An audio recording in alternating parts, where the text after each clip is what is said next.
The storm at the Luxor Hotel.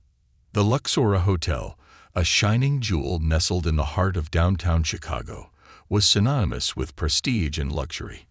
Its lobby boasted towering glass windows that offered a panoramic view of the skyline, floors polished to a mirror-like sheen, and ornate chandeliers that bathed the space in warm golden light. Guests arrived in sleek limousines, stepping out in designer attire, their conversations blending into the harmonious murmur of opulence. For many, the Luxor wasn't just a hotel, it was an experience. Standing at the grand entrance, Marcus Davis adjusted his neatly pressed uniform. At 6 feet tall with broad shoulders and a calm yet commanding presence, he embodied professionalism. His every move was deliberate, from the way he opened car doors to how he greeted guests. "Good evening and welcome to the Luxor," he said to a couple stepping out of a black Mercedes. His voice carried warmth, resonating with the authenticity of someone who cared deeply about his work. To the guests, and even some of the staff, Marcus was just a doorman. But his role went far beyond that. Unknown to most, Marcus was the son of Edward Davis, the Luxor's enigmatic CEO. A man who believed that understanding the roots of any business required first-hand experience. Edward had insisted Marcus work in various roles within the hotel. For Marcus, this was more than a lesson in humility. It was an opportunity to connect with people from all walks of life. That evening, the hotel buzzed with activity. A corporate gala had drawn a larger crowd than usual, filling the lobby with an air of excitement. Marcus, ever vigilant, kept a watchful eye on the flow of arrivals. Rain had begun to drizzle outside, and he instinctively grabbed an umbrella to shield a family stepping out of a cab. "Enjoy your evening," he said, escorting them to the dry safety of the lobby. Just as he returned to his post, a sudden commotion broke the rhythm of the night. A man, disheveled and visibly irate, approached the entrance. His unkempt appearance, a wrinkled blazer, mismatched shoes, stood out amidst the polished elegance of the Luxor's clientele. More striking, however, was the man's demeanor. His every step radiated aggression, his muttered curses growing louder as he neared the revolving doors. Marcus stepped forward, blocking the man's path with the practiced ease of someone who had handled countless tense situations. "Good evening, sir," he said, his tone polite but firm. "How can I assist you tonight?" The man stopped abruptly, glaring at Marcus with a mix of irritation and disdain. "Assist me," he sneered, his voice dripping with sarcasm. "You can start by getting out of my way." Marcus held his ground, maintaining an even tone. "I'll be happy to help, but I'll need you to wait a moment while I ensure the other guests are taken care of." The man's face twisted with indignation. "Wait. Do you even know who I am?" he barked. "I don't wait. Not for you, not for anyone." The tension in the air thickened as the man's voice grew louder, drawing the attention of nearby guests. Marcus remained composed, his hands clasped in front of him. "I understand, sir, but I must ask for your patience. We'll have someone assist you shortly." But the man wasn't interested in reason. He stepped closer, his finger jabbing the air between them. "You don't tell me what to do," he snarled. "You're just a doorman." The words hung in the air like a slap. Marcus's jaw tightened, but his expression remained neutral. Years of dealing with entitled guests had taught him the value of restraint. "Sir, please lower your voice," he said calmly. "We have other guests here, and I need your cooperation to maintain order." The man's face turned crimson with rage. "You think you're better than me," he shouted. "You're nothing but a nobody standing in front of my hotel." And then, in a moment that left the lobby in stunned silence, the man spat at Marcus. The act was vile, a deliberate attempt to demean. Gasps echoed across the room as onlookers froze, their expressions a mix of shock and disbelief. Marcus's composure faltered for only a moment. Slowly, he reached for the white handkerchief tucked neatly into his blazer and wiped his cheek. His movements were deliberate, his silence more powerful than any words. When he finally spoke, his voice was steady. "Sir, your behavior is unacceptable. I'm going to have to ask you to leave." The man scoffed, his bravado unshaken. "You think you can throw me out? You're nothing. Do your job and let me in." Just then, the hotel's head of security, a burly man named Jackson, arrived at Marcus's side. "Is there a problem here?" Jackson asked, his tone firm. The man turned his ire toward Jackson. "This doorman thinks he can tell me what to do," he spat. "I have a reservation, and I'm not going anywhere." Jackson's expression didn't waver. "Sir, I'm going to have to escort you out. Your behavior is disruptive, and we can't allow this to continue." Reluctantly, the man stepped back, his defiance giving way to uncertainty. But as Jackson began guiding him toward the exit, a voice rang out from across the lobby, clear and authoritative. "What's going on here?" All heads turned to see Edward Davis, the CEO of the Luxora, striding toward the entrance. His tailored suit and silver-streaked hair gave him an air of gravitas, and his piercing gaze swept over the scene, landing on Marcus. "Marcus," Edward said, his voice calm but firm. "Are you all right?" "Yes, sir," Marcus replied, standing tall. "Everything's under control." Edward's attention shifted to the man now being escorted out. "Is this the guest who thought it appropriate to disrespect one of my employees?" he asked, his voice carrying an unmistakable edge. The man hesitated, suddenly unsure of himself. I didn't realize." Edward cut him off, his tone sharp. "That employee happens to be my son, but whether he's my son or not, no one, guest or otherwise, has the right to treat anyone in this hotel with such disrespect." The man's arrogance crumbled. His face turned pale as the weight of Edward's words sank in.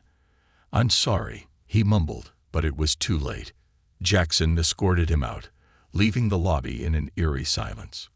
Edward turned to Marcus, his expression softening. "You handled that well," he said quietly, placing a hand on his son's shoulder. "I'm proud of you." Marcus nodded, his composure finally giving way to a small, genuine smile. "Thanks, Dad." As the night resumed its rhythm, the incident left an indelible mark on those who had witnessed it. For Marcus, it was a reminder of the strength in grace and the power of standing tall in the face of adversity. And for everyone else, it was a lesson in respect, one they wouldn't soon forget. The ripples of reflection. The lobby of the Luxora Hotel had begun to settle into its usual rhythm, but the incident at the entrance lingered in the minds of guests and staff alike. Conversations that once revolved around gala plans and business ventures had shifted to hushed discussions about the altercation. Some were outraged at the audacity of the man. Others marveled at Marcus's composure. The night had taken an unexpected turn, and the story was spreading like wildfire. Marcus, now back at his post, carried himself with the same calm demeanor as always, yet beneath his professional exterior, his thoughts churned. The sting of the man's actions was not from the spit, but from the blatant disrespect, a reminder of the prejudice that still festered, even in spaces of supposed refinement. As guests passed by, offering polite smiles or subtle nods of support, Marcus nodded back, unwilling to let the moment define him. The staff lounge. A quiet storm. Downstairs in the staff lounge, conversations were far less restrained. A small group of employees gathered around the break table, their voices a mix of indignation and disbelief. "I can't believe someone would do that," said Maria, a housekeeper who had been at the Luxora for over a decade. "Marcus is one of the kindest people here. He didn't deserve that." "You think that guy even cared?" said Jamal, a bellhop in his early 20s. "People like him see uniforms and think we're beneath them. It's disgusting." Leela, a front desk associate, shook her head. "What's worse is that he didn't even realize who Marcus is. Not that it should matter, but still, the CEO's son. Imagine how much worse it would have been if Marcus wasn't connected." Jamal leaned back in his chair, crossing his arms. "Doesn't matter who he is. What Marcus showed tonight, that's real strength. I don't know if I could have kept my cool like that." Maria nodded in agreement, He's always been like that. Grace under pressure. I just hope the higher-ups take this seriously. Things like this shouldn't just blow over. Edward Davis, a father's reflection. Meanwhile, Edward Davis sat in his corner office overlooking the city skyline. The lights of Chicago glittered below, but his focus was elsewhere. He swirled the amber liquid in his glass, his thoughts on Marcus and the events of the evening. Edward had built the Luxora into a beacon of excellence, a place where people from all walks of life could experience unparalleled service and dignity. Yet tonight's incident reminded him that no amount of luxury could insulate the hotel from the biases of the world. Edward had always been proud of his son's decision to work his way up from the ground floor. It was a testament to Marcus's character and his commitment to understanding the business. But tonight's altercation had struck a nerve. As much as Edward wanted to intervene, he knew Marcus valued his independence. Still, the father in him couldn't ignore the lingering frustration. A knock at the door pulled him from his thoughts. "Come in," he said, his voice steady. It was Vivian, the hotel's general manager. "Edward, I thought you might want an update on the situation." Edward gestured for her to sit. "Go on." Security escorted the guest off the property without further incident. Vivian began. "We've flagged his profile, and he's been banned from all Luxora properties. I've also spoken with the staff who witnessed it. Everyone is understandably shaken, but Marcus handled it impeccably." Edward nodded, though his expression remained pensive. "He always does. But this isn't just about tonight. It's about what that man represented, the entitlement, the lack of respect. Marcus shouldn't have to endure that, no matter how well he handles it." Vivian hesitated before responding. "You're right. But Marcus's actions set a powerful example. Guests and staff alike saw what true professionalism looks like. It's a moment people won't forget." Edward exhaled, setting his glass down. "No, they won't. And neither will I." A guest's perspective. The unseen witness. In one of the hotel's luxury suites, an elderly man sat by the window, his gaze fixed on the rain-streaked glass. Thomas Caldwell was a retired judge, a man who had spent decades weighing the scales of justice. He had been in the lobby during the altercation and had watched the events unfold with a mixture of disgust and admiration. "Marcus," he murmured to himself, the name of the young doorman etched into his memory. The way Marcus had handled himself, with restraint, dignity, and an unshakable resolve, had struck a chord with Thomas. It reminded him of the countless times he had seen people face injustice, their responses defining their character. Thomas reached for his notebook, a habit he had maintained since retirement. He wrote about the incident, not just to document it, but to process his thoughts. In a world where tempers flare and insults are hurled without thought, Marcus Davis stood as a pillar of grace. His restraint was not a weakness, but a strength, an unyielding commitment to his principles. He paused, his pen hovering over the page. If only more people could learn from his example, he thought before setting the notebook aside. Tomorrow, he would make a point to speak with Marcus, a simple gesture of gratitude for the lesson he had unwittingly taught. Marcus's inner world, the weight of expectations. As the night wore on, Marcus found a quiet moment to himself at the entrance. The rain had subsided, leaving the city shimmering under the glow of streetlights. He leaned against the wall, the weight of the evening pressing on him. He thought about his father, the guests, the staff, all the people who had witnessed the incident. For some, it was a fleeting moment of drama. For others, it was a profound lesson. But for Marcus, it was personal.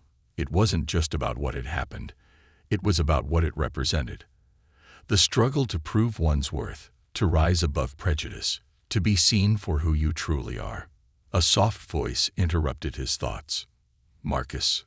He turned to see Leela, the front desk associate, standing a few feet away. "I just wanted to check on you," she said. "Are you okay?" Marcus offered a small smile. "I'm fine, Leela. Thank you." She hesitated, then added, You handled yourself so well tonight. I don't think I could have done the same." "Maybe," Marcus replied, his tone thoughtful. "But it's not about being perfect. It's about staying true to who you are, no matter what's thrown at you." Leela nodded, her admiration evident. "Well, for what it's worth, you've inspired a lot of people tonight, myself included." As she walked away, Marcus looked out at the city once more. The world was full of challenges, but it was also full of opportunities to rise above them. And tonight, he had done just that. The ripple effect.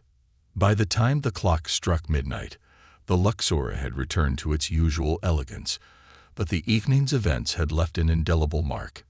Guests shared the story with their friends, staff reflected on their own values, and Marcus prepared for whatever challenges lay ahead. Unbeknownst to him, the ripples of his actions were spreading far beyond the hotel's walls. Tomorrow would bring new challenges, but for now, Marcus stood tall, a quiet force of change in a world that desperately needed it. The echoes of dignity. The morning after the incident, the Luxor Hotel resumed its signature rhythm of luxury and service. The grand lobby was alive with the hum of conversations, the clinking of fine china in the cafe, and the gentle rustle of newspapers as guests indulged in their morning routines. Yet beneath the polished veneer, the events of the previous night lingered like an unspoken secret, echoing through the marble halls.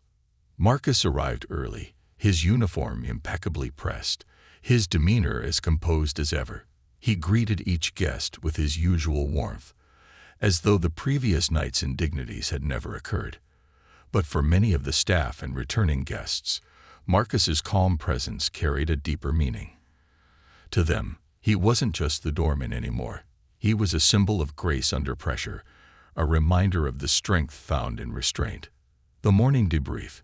Downstairs in the operations room, Edward Davis convened a meeting with the management team.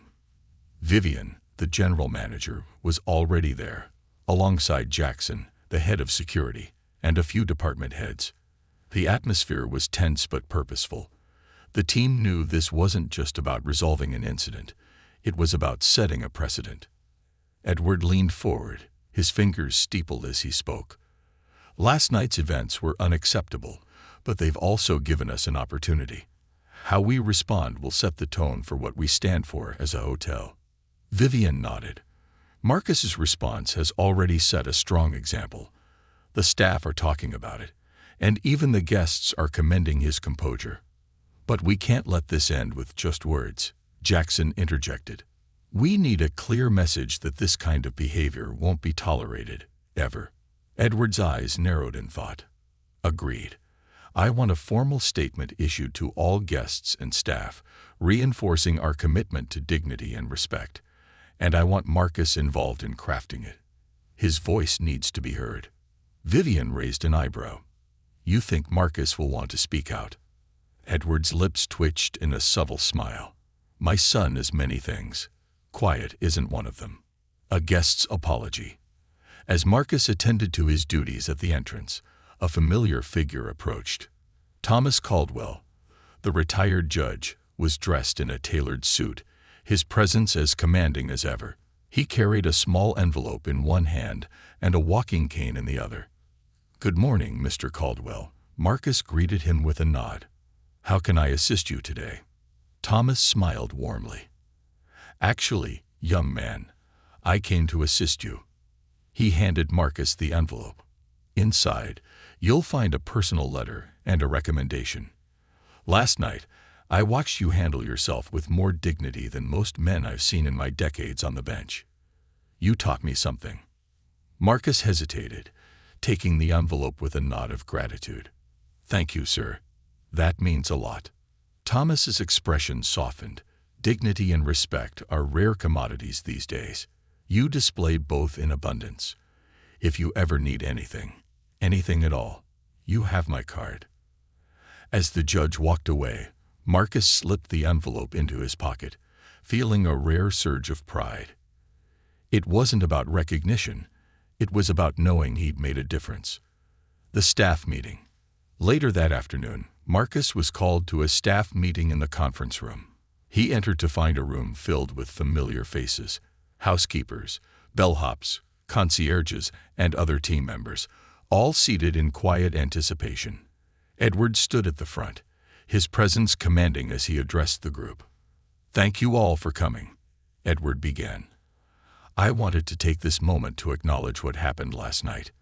Many of you witnessed it, and I know it's left an impression." He turned to Marcus, gesturing for him to step forward. "Marcus, your actions spoke louder than words ever could. You reminded us all of the values we stand for, not just as employees of the Luxora, but as human beings." The room erupted into applause, and Marcus, ever humble, raised a hand to quiet them. "Thank you," he said, his voice steady. "But this isn't about me. It's about all of us. Every day we deal with challenges, and how we respond defines who we are. I just hope I set an example we can all be proud of." Edward smiled, his pride evident. "You did, and to ensure everyone feels supported, we're implementing new training programs focused on conflict resolution and cultural sensitivity. No one should ever feel alone in moments like these." The room buzzed with murmurs of approval as the meeting adjourned. As Marcus walked back to his post, several colleagues stopped to offer words of encouragement. Maria, the housekeeper, patted him on the shoulder. "You've always been a star, Marcus. Now everyone sees it." A call to action. That evening, as Marcus stood at the entrance, a young woman approached him hesitantly. She was dressed in a sleek business suit, her demeanor professional yet nervous. "Excuse me," she began. "Are you Marcus?" "Yes," he replied, offering his signature warm smile. "How can I help?" "My name is Claire," she said. "I'm a reporter with the Chicago Journal. I heard about what happened last night, and I'd like to share your story. People need to hear about this." Marcus hesitated, unsure of how much he wanted to spotlight the incident. But before he could respond, Edward appeared beside him, placing a reassuring hand on his shoulder. "Claire," Edward said, his tone measured, "we appreciate your interest, but this isn't just about what happened to Marcus. It's about the broader message. If you'd like to cover the story, we'd prefer it focus on the values we uphold here at the Luxora." Claire nodded, understanding the nuance. "Of course. I'd like to interview both of you, if that's all right."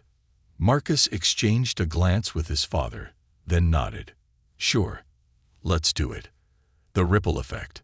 By the time the sun set over Chicago, the Luxora's reputation had reached new heights. News of the incident, and Marcus's response, spread across social media and news outlets. Messages of support poured in from all over the city, commending Marcus for his grace and professionalism. But for Marcus, the real victory lay in the conversations the incident had sparked. Guests, staff, and even strangers were reflecting on their own actions, questioning how they treated others. It wasn't just about one moment. It was about creating a ripple effect of change. As Marcus closed the revolving doors for the night, he took a deep breath, feeling a sense of fulfillment he hadn't expected. The road ahead would still be challenging, but he was ready. After all, dignity wasn't just something you showed in the face of adversity. It was something you carried with you every single day. Seeds of change. The sun dipped below the Chicago skyline, casting a golden hue over the Luxora Hotel. Inside, the evening buzz was beginning to build as guests filtered in, their laughter and chatter filling the grand lobby. Marcus stood at his usual post, greeting each arrival with the same calm professionalism that had become his hallmark. But tonight, he noticed something different. Guests weren't just looking at him. They were acknowledging him, with nods, smiles, and even whispered words of admiration. The events of the previous night had sparked a wave of introspection. For Marcus, the outpouring of support was humbling, but it also came with a weight of responsibility. His actions had become a symbol, and now people expected more than just a doorman. They expected a leader. The reporter's story. The next morning, Claire, the reporter from the Chicago Journal, returned to the Luxora. She carried a notebook and a recorder, her expression a mix of professionalism and genuine curiosity. Edward Davis had arranged for the interview to take place in one of the hotel's elegant meeting rooms, a space adorned with velvet drapes and crystal sconces. Marcus arrived early, his uniform pristine, his demeanor steady. He greeted Claire with a polite nod as she extended her hand. "Marcus, thank you for agreeing to this," Claire said, her tone sincere. "I want to tell your story in a way that highlights not just what happened, but what it means." Marcus took a seat across from her, his posture relaxed yet composed. "I appreciate that," he replied. "But I'd like to focus on the message, not the incident. This isn't just about me. It's about treating everyone with dignity." Claire nodded, clicking on her recorder. "Let's start with your background. Why did you choose to work as a doorman when you could have had any role in this hotel?" Marcus smiled faintly. "My father always taught me that leadership isn't about sitting in an office. It's about understanding every level of the business. Being a doorman lets me see things from the ground level. It's humbling, and it reminds me that every role here matters." As the interview progressed, Marcus spoke candidly about the challenges he'd faced, not just as a doorman, but as a black man in a predominantly affluent, white space. His words were measured, yet they carried a quiet power that left Claire scribbling furiously in her notebook. "Last night," Claire said, leaning forward, "you showed restraint in the face of blatant disrespect. What gave you the strength to respond the way you did?" Marcus's gaze grew thoughtful. "Strength isn't about reacting. It's about choosing how you react. That man wanted a rise out of me, but I refused to give him that. My goal wasn't to win an argument. It was to set an example." A call to the community. As the story of Marcus's grace under fire spread, it caught the attention of a local nonprofit organization, Bridge Builders Chicago. The group's mission was to foster dialogue and understanding between communities, and they saw Marcus as the perfect ambassador for their cause. One afternoon, Marcus received a call from the organization's director, Elena Vasquez. Her voice was warm and enthusiastic as she explained their vision. "Marcus, your story has inspired so many people," Elena said. "We'd love for you to join us at our next community forum. Your perspective could make a real impact." Marcus hesitated. Public speaking wasn't his forte, and the idea of standing before a crowd made him uneasy. But as he thought about the opportunity to create meaningful change, he found himself agreeing. The forum was held in a community center on Chicago's South Side, a vibrant space filled with people from all walks of life. Marcus arrived early, dressed in a tailored suit that felt both foreign and fitting. As he walked onto the stage, the room fell silent, all eyes on him. "Good evening," Marcus began, his voice steady despite the nervous energy coursing through him. "I'm not a politician or an activist. I'm just a doorman who believes in treating people with respect." He went on to share his story, not as a tale of victimhood, but as a testament to the power of dignity and restraint. He spoke about the lessons he'd learned from his father, the challenges of working in hospitality, and the importance of standing firm in the face of adversity. By the time he finished, the room erupted into applause. Marcus had done more than tell his story. He had ignited a conversation about empathy and respect that transcended social and economic divides. A shift in the Luxora. Back at the Luxora, the ripple effects of Marcus's actions continued to unfold. Inspired by his example, Edward Davis introduced new training programs designed to foster inclusivity and cultural sensitivity among the staff. The sessions were mandatory for all employees, from housekeeping to upper management. "Change starts with us," Edward announced during the first training session. "If we want to create a space where everyone feels valued, we need to lead by example." The training sessions were met with mixed reactions at first. Some employees saw them as unnecessary, while others embraced them wholeheartedly. But as the sessions progressed, a noticeable shift began to take place. Staff members who had once kept their heads down started speaking up, sharing their own experiences and ideas for improvement. Maria, the veteran housekeeper, suggested a mentorship program for new hires to help them navigate the complexities of the job. Jamal, the young bellhop, proposed creating a staff council to address workplace concerns. Their voices, once overlooked, now carried weight. Marcus watched these changes with quiet pride.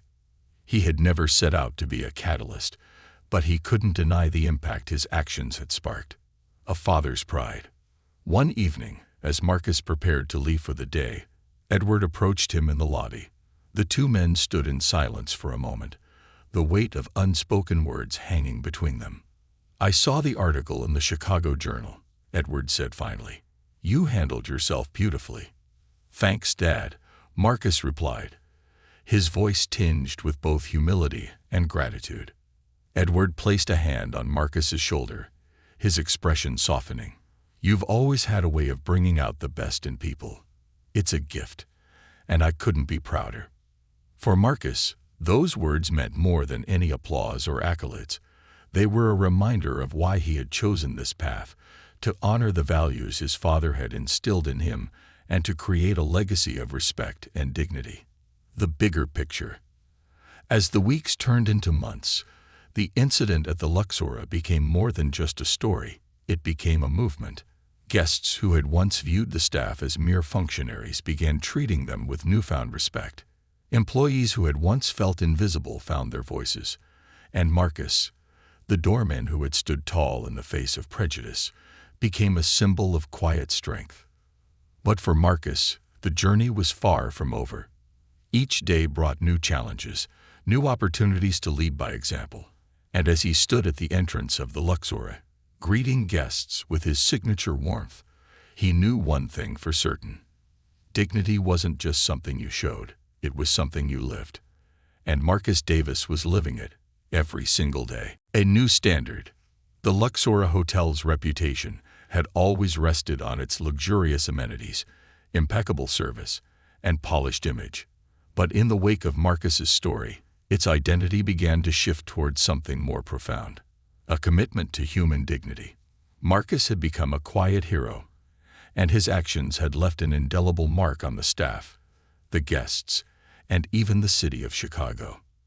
As the days turned into weeks, Marcus found himself at the center of a cultural shift within the hotel. His actions had inspired others to examine their own behaviors and attitudes, but with that came new challenges. Expectations were higher, and the weight of being a symbol began to press heavily on his shoulders. The unexpected letter. One crisp morning, as Marcus arrived for his shift, he was handed a sealed envelope. The handwriting on the front was neat, and the return address indicated it was from a local school. Marcus opened it cautiously, revealing a handwritten letter from a middle school teacher named Mrs. Evelyn Carter. "Dear Mr. Davis, I hope this letter finds you well. I am a teacher at Lincoln Academy, a school not far from the Luxora Hotel. Recently, your story has been making waves, and I shared it with my class as part of a lesson on dignity and respect. The impact on my students was profound. They've asked if you might come and speak to them about your experience and the importance of staying calm in the face of adversity. I understand you must be busy, but your presence would mean the world to these kids. They look up to you as a role model, and I believe your words could inspire them in ways no textbook ever could. With warm regards, Evelyn Carter." Marcus read the letter twice, his heart swelling with both humility and hesitation. Public speaking wasn't something he sought out, but the thought of reaching young minds filled him with a sense of responsibility. After a moment's thought, he folded the letter and tucked it into his pocket. Later that day, he would call Mrs. Carter and accept her invitation. Preparing for the classroom. The days leading up to Marcus's visit to Lincoln Academy were a whirlwind of preparation.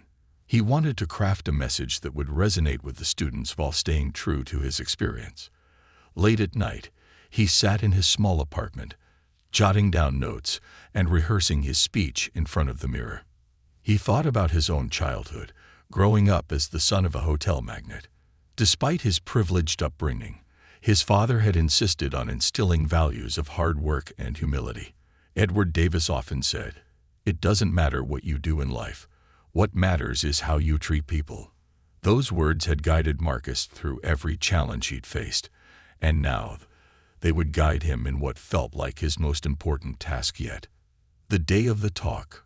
When Marcus arrived at Lincoln Academy, he was greeted by Mrs. Carter, a warm and energetic woman in her late 40s. She led him through the hallways, where students peeked curiously from their classrooms, whispering to one another. The auditorium was packed with eager faces, from wide-eyed sixth graders to skeptical eighth graders leaning back in their chairs. Marcus stood at the podium, adjusting his tie as Mrs. Carter introduced him. "Ladies and gentlemen, please welcome Mr. Marcus Davis, a man who has shown us all what it means to stand tall in the face of adversity." The students erupted into applause, their enthusiasm both overwhelming and heartwarming. Marcus took a deep breath, his hands resting on the edges of the podium. "Thank you for that warm welcome," he began, his voice steady.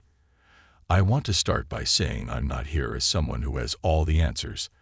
I'm here as someone who's still learning, just like all of you." He shared the story of the Luxor incident, careful to frame it as a lesson rather than a personal triumph. He spoke about the importance of respect, not just for others, but for oneself, and how staying calm in difficult moments could lead to growth and understanding.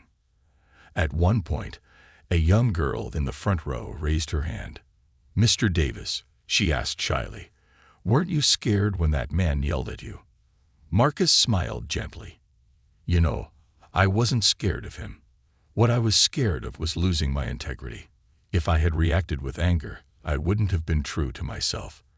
And that's a lesson I want all of you to take away. Never let someone else's behavior dictate who you are." By the time he finished, the students gave him a standing ovation. Mrs. Carter approached him afterward, tears glistening in her eyes. "You've done more for these kids in 1 hour than I could do in a month," she said. Back at the Luxor. Returning to the Luxor after his visit to the school, Marcus felt a renewed sense of purpose. His role as a doorman now seemed larger than the physical duties it entailed. He wasn't just opening doors. He was setting a standard. That evening, Edward Davis called Marcus into his office. The room was filled with mementos from Edward's decades in the hospitality industry, framed photos, awards, and a meticulously maintained globe. "I heard about your visit to Lincoln Academy," Edward said, gesturing for Marcus to sit. "It seems you're becoming quite the ambassador." Marcus shrugged, his modesty intact. It just felt like the right thing to do. Edward leaned forward, his expression thoughtful. "You've always had a knack for making people feel seen. It's a rare quality, and it's one of the reasons I think you're ready for something bigger." Marcus raised an eyebrow. "What do you mean?" "I want you to lead our new community outreach program," Edward said. "We'll be working with schools, nonprofits, and local organizations to foster dialogue and build connections. And I can't think of anyone better to take the lead." The weight of the offer hung in the air. Marcus hesitated, thinking about the responsibilities it would entail. But as he reflected on the students at Lincoln Academy and the changes unfolding within the Luxor, he realized this was an opportunity to amplify the message he believed in.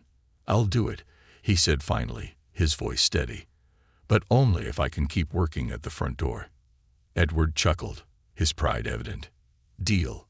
A new chapter." With his new role, Marcus began to see his influence expand beyond the Luxor's marble walls. He organized workshops, spoke at community events, and worked with the staff to implement initiatives that celebrated diversity and respect. The Luxor became more than a hotel. It became a beacon of hope and a model for change. And through it all, Marcus continued to stand at the entrance, greeting guests with his warm smile. To him, the door was more than just an entrance. It was a symbol of opportunity, a reminder that every person who walked through it deserved respect and dignity. Marcus had started as a doorman, but he had become so much more: a leader, a mentor, and a catalyst for change. And as the sun set over the Chicago skyline, he knew this was just the beginning. Legacy in motion. The Luxor Hotel glimmered under the evening lights, its grand facade standing as a testament to resilience and transformation.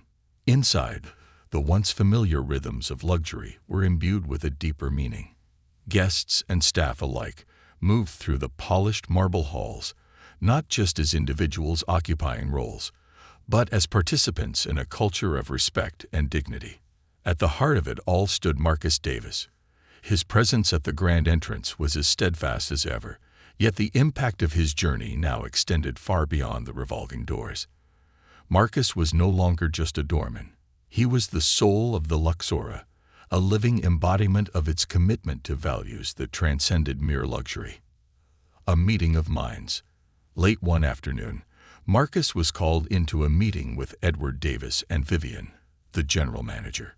As Marcus stepped into the executive conference room, he noticed a familiar warmth in his father's eyes, a blend of pride and anticipation.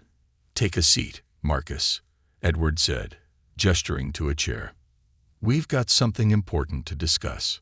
Vivian chimed in, her tone carrying a hint of excitement.